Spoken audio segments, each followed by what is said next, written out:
بداية ننوه بسقوط أمطار خير ورحمة على بعض المناطق الشرقية هذا الصباح. سجلت أعلى كمية أمطار على خرفكان 2.1 ملم. حالة الطقس المتوقعة لهذا اليوم غائم جزئي بوجه عام إلى غائم أحيانا، مع تكون بعض السحب الركامية خاصة شرقا وشمالا، وعلى بعض المناطق الغربية والساحلية يصاحبها سقوط أمطار، مع ارتفاع في درجات الحرارة خاصة شمالا، ورطب ليلا وصباح الأربعاء على بعض المناطق الداخلية.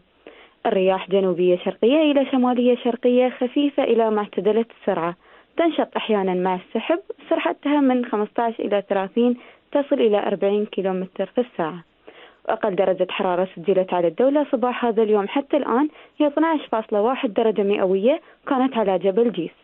بالنسبة لدرجات الحرارة العظمى المتوقعة على الدولة، على المناطق الساحلية تتراوح ما بين 25 إلى 30 درجة مئوية، وعلى المناطق الداخلية تتراوح ما بين 28 إلى 32 درجة مئوية.